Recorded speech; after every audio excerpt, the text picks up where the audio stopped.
This series discusses sexual assault and contains language that some may find offensive. Listener discretion is advised.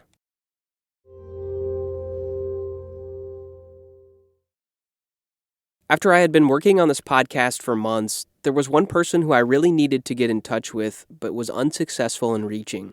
It was Fredrico Lowe-Bey's alibi witness, his then-girlfriend Siobhan Johnson. She testified during the trial that she and Fredrico were at home, asleep when the rape happened at Spring and Folsom around 5 a.m. on May 21, 1988. She testified that they stayed up late that night and went to bed around 2:30 in the morning, and that they didn't get up until 9:30 the next day. She was the best witness the defense had to counter the state's claim that Fredrico raped and sodomized a woman in a South City alley at 5 a.m. I initially reached out to Johnson on Facebook. My messages to her earlier this year went unanswered. A voicemail went unanswered as well, and I couldn't find a current address. I was starting to get worried that she didn't want to talk to me. What if her story had changed? Did she still stand by Fredrico's innocence, or does she now believe that he could have done it? Has she found out more information that she didn't know during the trial? It would be a massive hole in the story to not have Johnson on the record. Finally, I did get the right phone number for Siobhan Johnson. And when I called, I introduced myself and said I wanted to talk to her about Fredrico Lowe-Bey. She said something quickly while the phone cut in and out, and then the call dropped. Not a good sign, I thought. I called right back, hoping that it was just a bad connection. I again explained that I wanted to speak with her about Fredrico. She didn't talk about Fredrico in the phone call, but told me, I just want to get this interview done.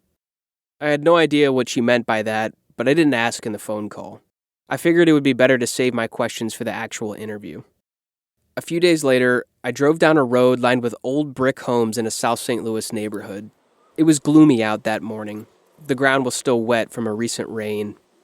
I got out of my car, and there was a woman sitting on her porch across the street waiting for me. How you doing this morning? Hello, Miss Siobhan. Come on in.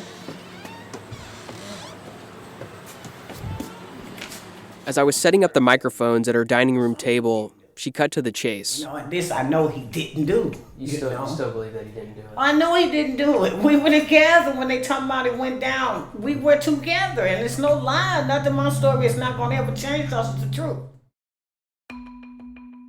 Johnson was sticking to her story from 1988. She said she was initially hesitant to speak with me because she thought it wouldn't do any good. Fredrico's been in prison for nearly 4 decades. After he went away, life on the outside kept going. But after thinking for a while about doing the interview, she said she had a change of heart. I mean, I wasn't going to talk to you, but God put it on my heart. Why not? Help him. Help him. You know he's innocent. Help him. That's why I agreed to do it with you.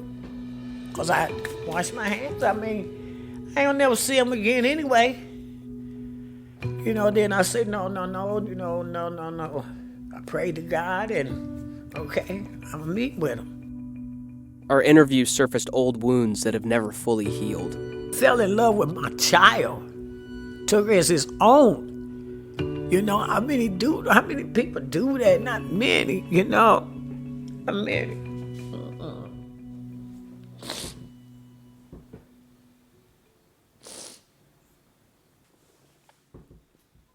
Haven't y'all had enough of his life? Haven't y'all had enough of it? You took 37 years from this man. Isn't that enough for something he didn't do? Johnson said she's never gone to visit Fredrico in prison. It would be too much to bear seeing him behind bars. After the years of denials and pushback from the state on Fredrico's attempts at exoneration, there was one last possibility for him to prove his innocence to a court. And his fate is hanging in the balance.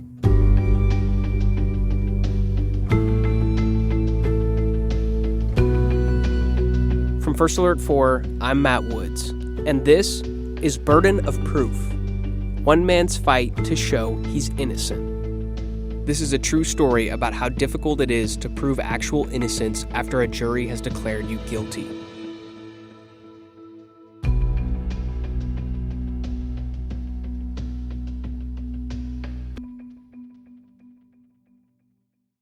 Former St. Louis Circuit Attorney Kim Gardner vowed to review Fredrico's conviction while she was in office.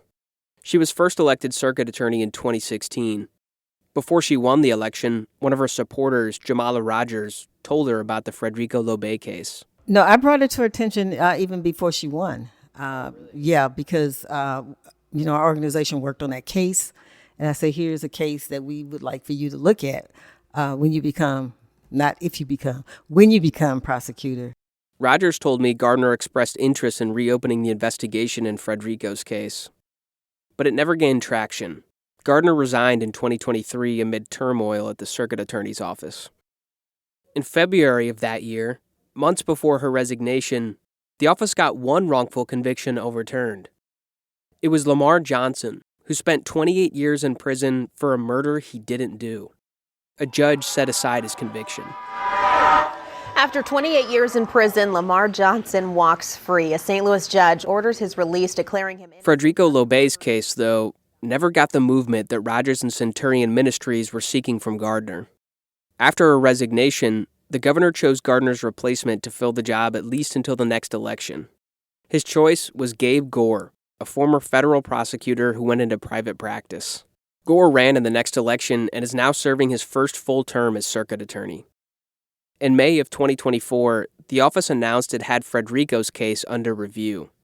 A 2021 Missouri law allows local prosecutors to file a motion with the court to vacate a conviction based on claims of actual innocence. It's Fredrico's last chance. As my reporting on this case was winding down, I reached out to Gore for an interview. He agreed to speak with me, but said he wouldn't comment on any specifics on Fredrico's case because it's a pending matter.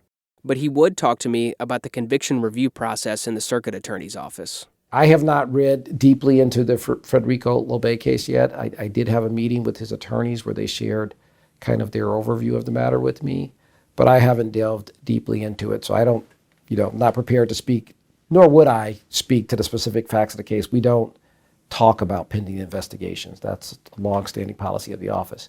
The process of conviction review is long and arduous, and involves several steps if a case makes it all the way through. First, Fredrico had to submit his case for review. So after Gore was elected, that's what Centurion did. We will review any submission someone makes. Those submissions can come in from a prison inmate, is in the form of just a written letter. They can come from a parent, or in Fredrico Lowe-Bey's case, he has very experienced, skilled counsel that submitted a application for review of his case. Submissions for a conviction review go through an initial screening, the first review, where they check to see if there's anything more to look at. Gore said most cases don't make it past the initial review because they don't see an avenue to claim actual innocence. Fredrico's case is past the initial screening. Centurion Ministries gave a memo to Gore outlining the innocence claims. The DNA, the medical report, the freckles description, the cops who investigated him. I've read the memo, and all the highlights are there. So the circuit attorney's office decided Fredrico's case warrants a closer look. That is where the second review comes in. And that really usually probably involves just reviewing everything available in the file, making an assessment as to whether or not it's a matter that we want to go into a full investigation on. The second review is what was pending as of my conversation with Gore in October. After that review, if the conviction integrity prosecutor thinks the case deserves a full investigation, they present it to an executive committee of advisors. The ultimate decision on whether to reopen the case lies with Gore. If it gets there, the third review would involve investigative legwork, like interviewing witnesses and getting additional expert opinions if they need to. When we get to that point, we will, trust me, leave no stone unturned. So we will do whatever is necessary before we take really the extraordinary step of going to the court and saying, we actually believe there's actual innocence here, and we can prove it by clear and convincing evidence, and you need to set this conviction aside. There's no guarantee that the circuit attorney's office will reopen the investigation into Fredrico's conviction. It's been 1.5 years since the office put the case under review. Gore said there were around 5 conviction integrity cases past the initial review stage as of October. So here are the possibilities in Fredrico's case. Gore could decide to reopen the investigation. If that happens, they could try to uncover new information. The main thing I'm thinking about in that scenario is the DNA. There's no evidence that it's ever been put into a law enforcement database to search for a potential match. Or if they have a lead on somebody who they think the DNA might belong to, they could try to get a comparison from that person specifically. After a full investigation, the office could file what's called a motion to vacate in St. Louis Circuit Court. They would be making the argument that the person convicted is actually innocent, and for that reason, the court should set the conviction aside. At that point, it would be up to a judge. The other possibility is the circuit attorney's office could decide not to reopen the investigation into Fredrico's conviction. In that scenario, Fredrico's last legal pathway under Missouri law to prove his innocence to a court would be exhausted. The legal standard the circuit attorney's office would have to meet if it filed a motion to vacate is clear and convincing evidence. It's one level below beyond a reasonable doubt, the burden of proof required to obtain a conviction. Nonetheless, clear and convincing evidence is a high bar. Fredrico expressed confidence that the circuit attorney's office could meet that bar if they take the case all the way. I asked the local attorney partnering with Centurion Ministries on Fredrico's case, Rick Sindel, if he thought they could satisfy the burden of proof. I think so. We would certainly push to do additional investigation and inquiry of the alternate suspect and have his DNA evaluated. There is precedent for vacating convictions in Missouri since the 2021 law was passed. 4 people have been exonerated, 2 in Kansas City and 2 in St. Louis. There's also precedent in Gabe Gore's tenure as circuit attorney. The office filed a motion to vacate the decades-old murder conviction of Chris Dunn based on claims of actual innocence. In 2024, a judge granted the motion.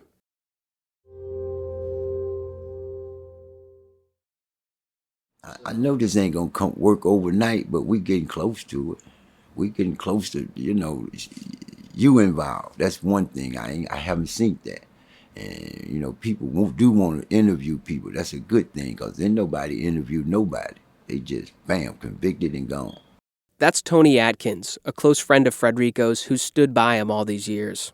He told me he's waiting for something to break in the case, something that could boost Fredrico's claims. Another close friend, Stephen Whitfield, still doesn't believe Fredrico was good for the crime. Number one, worstest thing you can do is be in prison with a rape and a child molest. You know what I'm saying? So I look real down at them type of people. But Fred, I still have the same respect because I actually believe he didn't do it. While Fredrico has family, friends, and advocates behind him, his own determination is truly remarkable. You mark my word, I'm telling you, I'm getting out. I'm going to get out. There's a balancing act he does when talking about getting out of prison. On one hand, he doesn't trust the criminal justice system in which he was charged, convicted, and sentenced to spend the rest of his life in prison. Even though his fate is in the hands of current St. Louis Circuit Attorney Gabe Gore, he still expresses his wholehearted belief that he's getting out.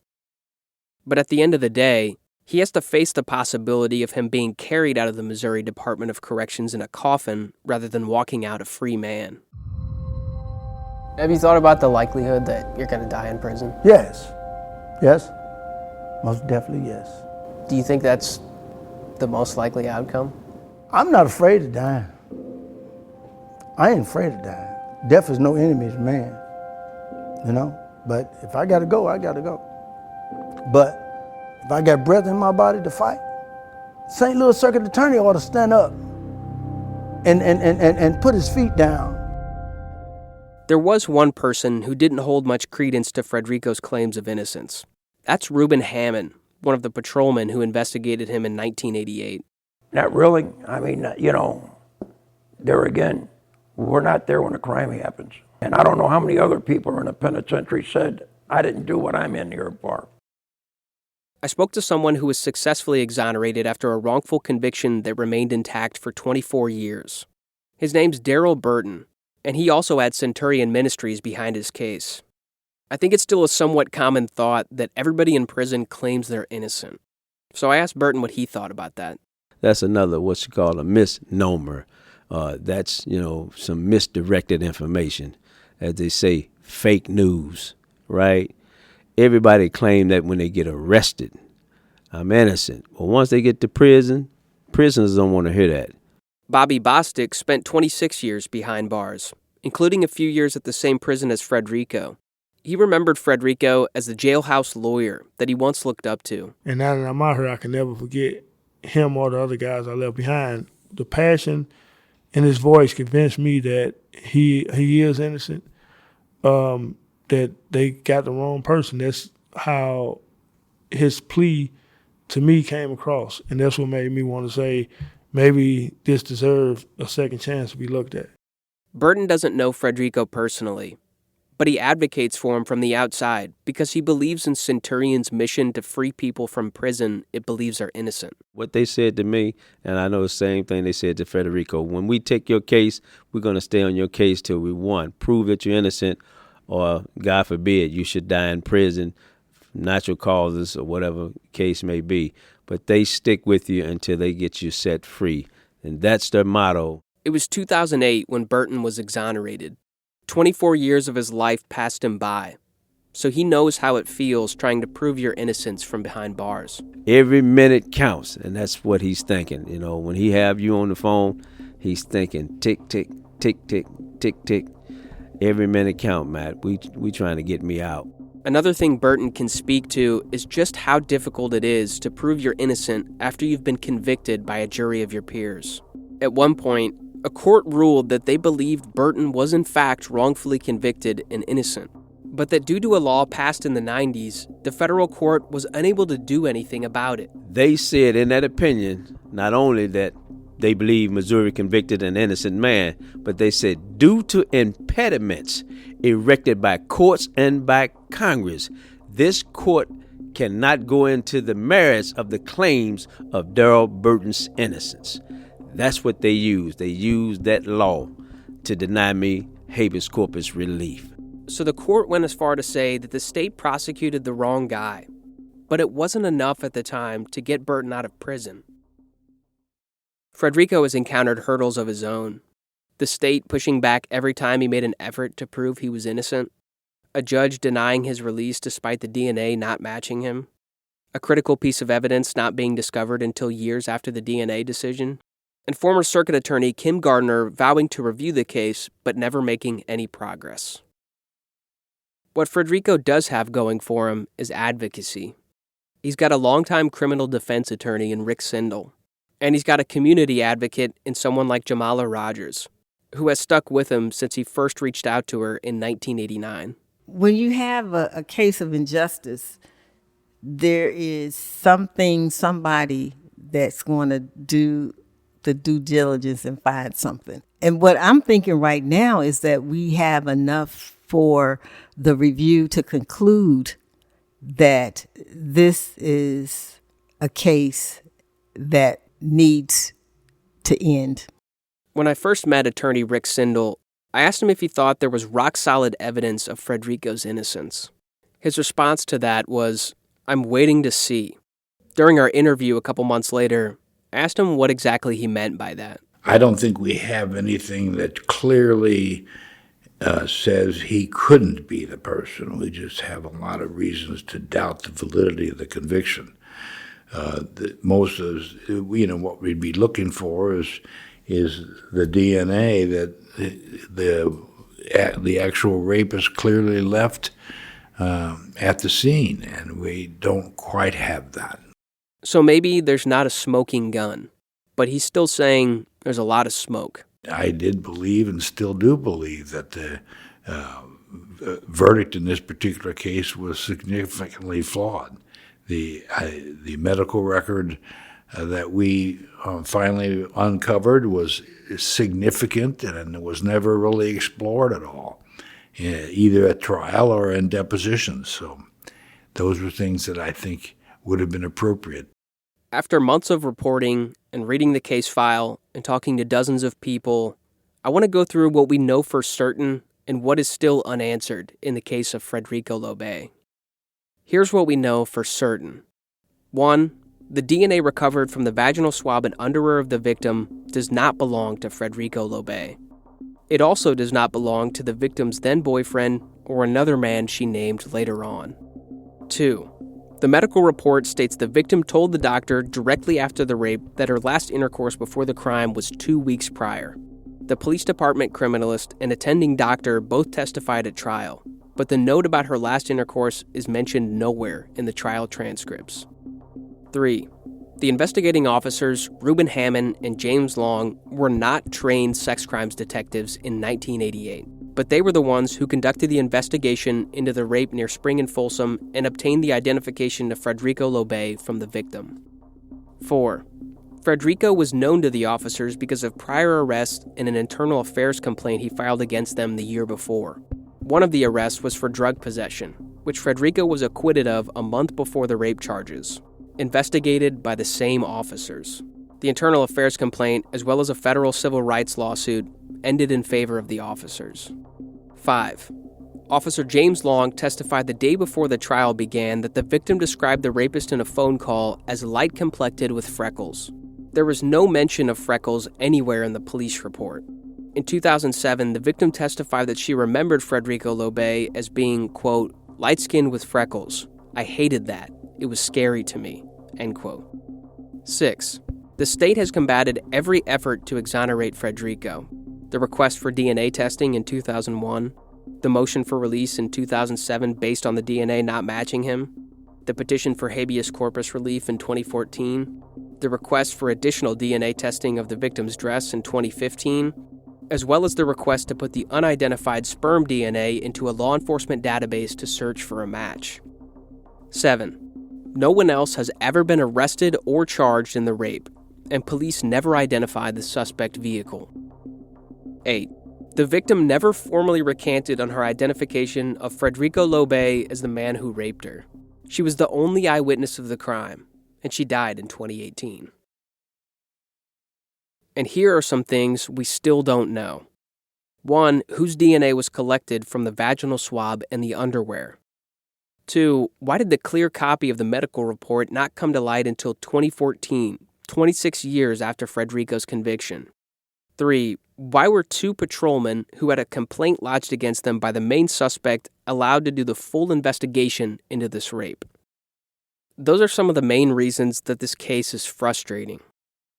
In a conversation with defense attorney Rick Sindel, he told me I had my work cut out for me if I was going to do a story about this case. He wasn't kidding.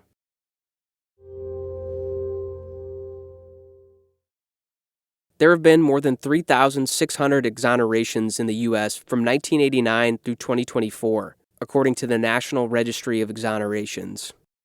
It's proof that the legal process can play out technically the way it's supposed to and still be prone to mistakes. Fredrico's post-conviction attorney, Scott Thompson, who's been a public defender for 30 years, has seen the inner workings of the process firsthand. Trials and litigation are right most of the time, but not all of the time, as you know, the vast number of exonerations throughout the United States prove. I mean, you can have fair process, and it will still convict the innocent. But, he said, it doesn't have to be that way. The state could go back to the drawing board, and maybe a case like Fredrico's calls for a different remedy. Would you go as far to say that you believe he is actually innocent? Guilt or innocence is a legal conclusion, and I'm saying that the process wasn't fair, and we could make it fair. I mean, if the problem is, and I think this was pointed out to me when I did the appeal, that you know, in a close case like this, maybe the solution is to retry the case in light of the new evidence. But the law has proven to be stringent in Missouri. The momentum in Fredrico's case has always been slowed down for one reason or another. For Centurion Ministries founder Jim McCloskey, the 22 years since he took on the case have been a roller coaster. Every time we think we got something, like Kim Gardner, she was going to take a look at this case, then she faded because of our own political problems. The case hasn't gained the cooperation of the courts, the prosecutors, or the police. It's what they've been vying for since 2003. We were never able to convince a court or, to date, a prosecutor's office to take a good look, serious look at this case, do their own investigation, talk to the witnesses, have have a hearing where you bring in all these different witnesses. Nobody's done that on the other side. No courts have done it, and no law enforcement people have done it. That's extremely frustrating. On top of torturous, unfathomable, and confounding, you can add haunting to the list of adjectives used to describe the case of Fredrico Lowe-Bey. This case haunts me so much. I think about him and his plight often with sorrow.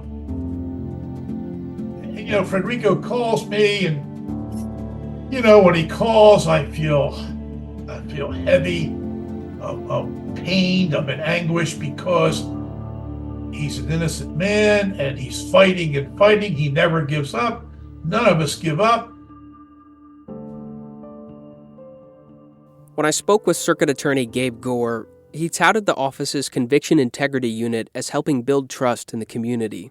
Gore got funding from the Board of Aldermen for a full-time conviction integrity prosecutor.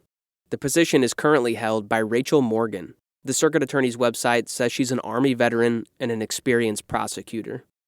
In my interview with Gore, he assured me the office will continue to do conviction integrity work. We are an office that takes the concept that it is better that a guilty man go free than that an innocent man be convicted and sentenced to prison time, that we take that seriously.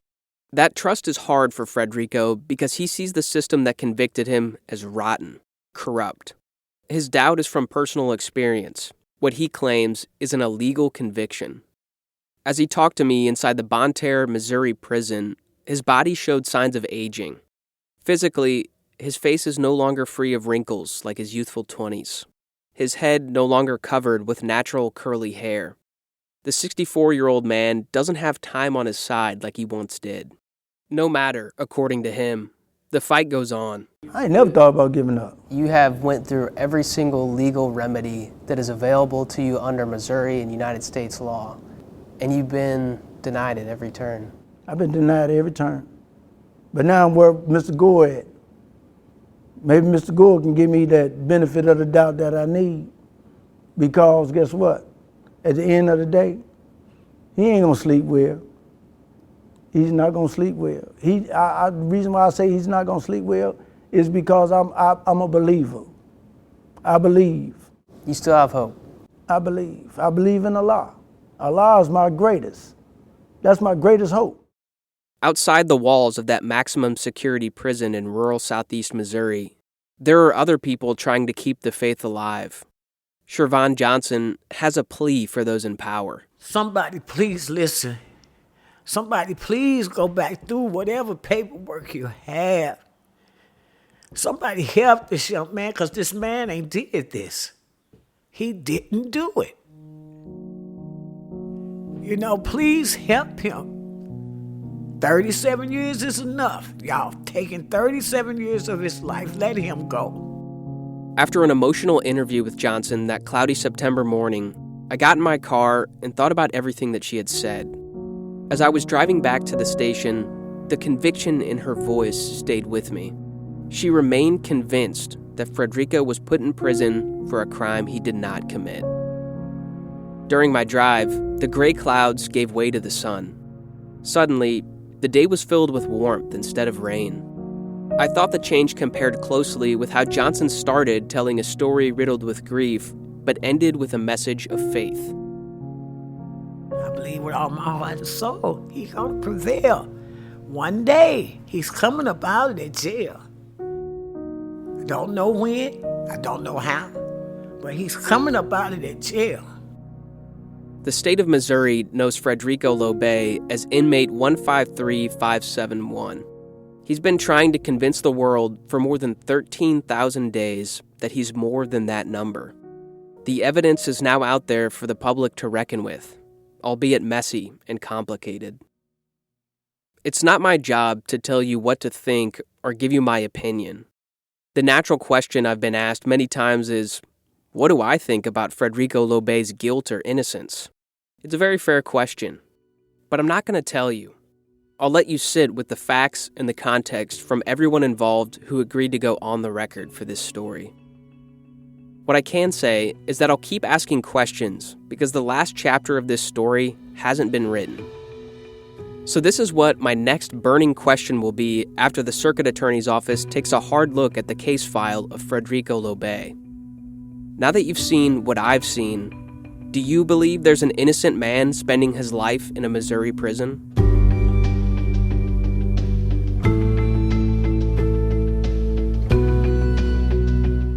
Burden of Proof, One Man's Fight to Show He's Innocent is a First Alert 4 original podcast.